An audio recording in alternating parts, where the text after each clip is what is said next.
I'm Shelley Karrver. This is our Man Spider cosplay breakdown. Let's jump into it. This is our Man Spider head. The kind of concept behind it was, it's mostly monster, and you can see some like almost humanoid remnants of him, including the jaw and the nose. So he's really soft to the touch. If you just feel him anywhere, he's real soft. Including his fangs. His fangs are also very soft. Get that good detail right up in there. And then his jawbones were actually made out of Bondo. I especially love his eyes because there are so many of them. But if you look a little bit closely at this one right here, you can see there's a camera. So when I'm actually wearing Man Spider, there's a rig inside along with the goggle battery and the fan battery, because no matter how long, if I had just put it on, I'm already breaking a sweat. It's already really hot, but it's really worth it. And then this is my point of view. It is very focused, so I don't have the best peripherals. Probably that's why I hit so many people with my spider legs. But it did the job by the end of the day, and I knew where I was going. I didn't have to walk up a bunch of stairs, which was really good. Also, what we have here is, I don't know if you can kind of pick up on camera, we hair punched these little tiny hair fibers into his fangs, into his nostrils, all up in him, even coming out of his creepy little ears. It's just very cute and fun and scary, kind of all wrapped into one. And when we finished the paint job, we wanted to give it that almost nice kind of, even though he is hairy, a little glass glow, especially here in the fangs, almost has this like drip grossness, which you just can't stop staring at. Like when I look at him, I'm like, oh, what a gross creature, but at the same time, a sense of accomplishment. So I'm pretty jazzed about that. This is our Man Spider body. Oof. And if you've been here a while, if you know who we are, I guess, we were also have cosplayed Nightmare Totoro, and he was a big guy. And this is actually recycled foam. So this was another cosplay, and then it became Totoro, and then it became Man Spider. You can see that he's been properly marked up, patterned. He was glued together, and then we had to hand sew this lovely pattern to make this monster possible.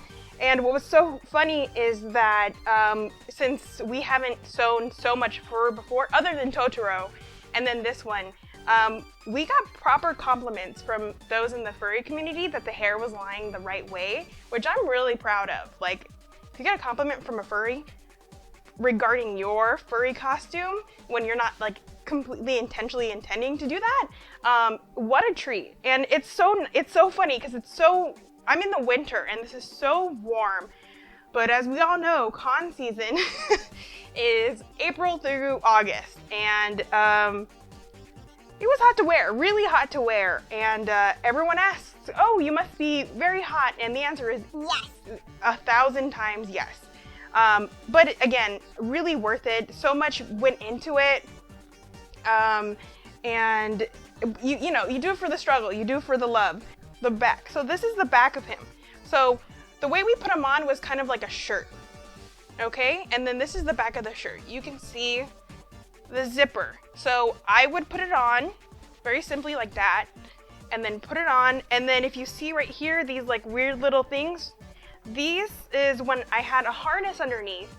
My backpack harness would stick out from these, so they were kind of put in place securely. And then when I attach the legs, you attach the legs here, and then also fabric on the legs that you can clasp it to, so that there wasn't such a jarring divide between the legs and the back. So that's what these little folds here are for. By the end of it, sweaty mess, but definitely worth it.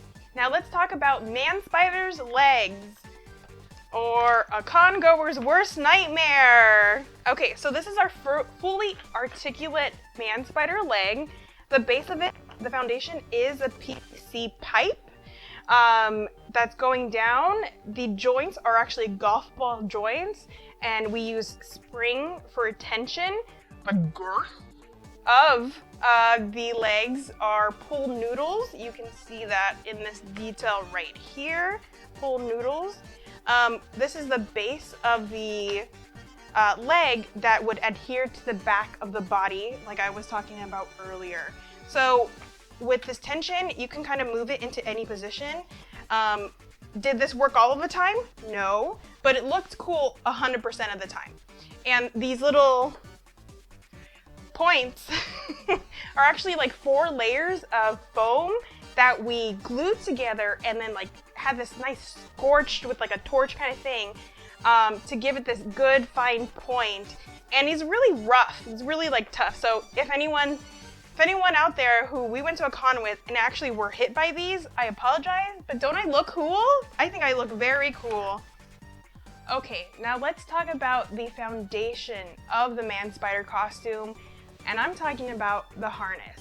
So the harness is essential. It's what makes the costume alive. It's what holds me together, essentially. So I have my bottom waist harness, that's what this is. And you just clasp it right here in the front, and my legs would go through these 2 black hoops right there. And that was the waist. So this part by itself doesn't look like anything special, but it's incredibly vital. So now let's talk about the back. It was a backpack. It was a backpack in its previous life, but it did become the place for where we put the Man Spider legs.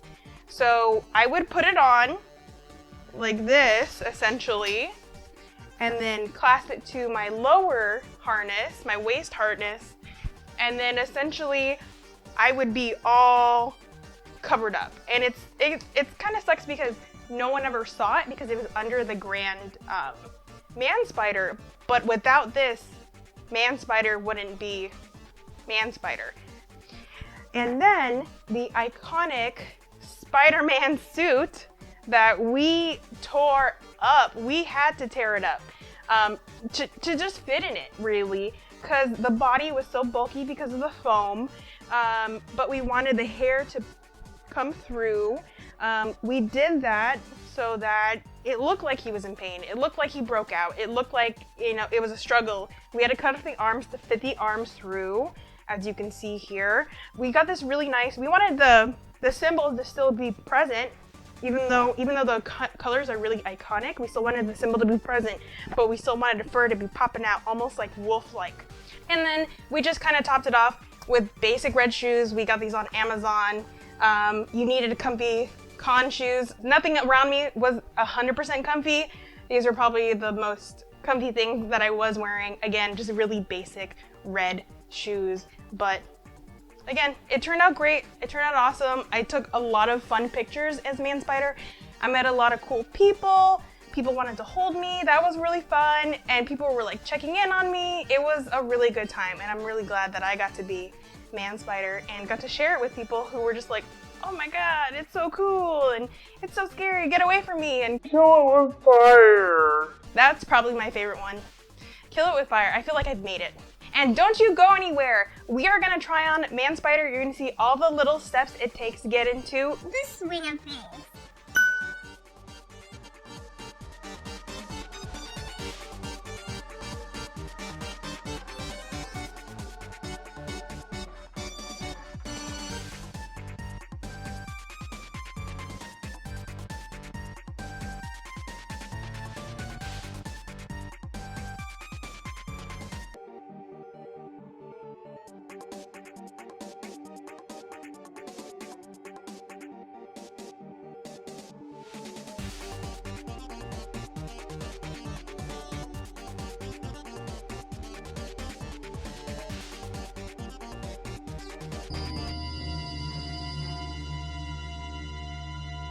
Thanks so much for watching our Man Spider cosplay breakdown.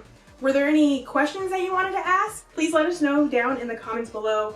If you wanted us to break down any of our other cosplays, or if you had any other questions, please let us know. Please be sure to like, comment, and subscribe, and be sure to hit that notification bell and follow us on Instagram at Karrver. Thanks again so much. Love you. Bye. How does Man Spider sound like? Woo! Is that too? I feel like that doesn't sound right.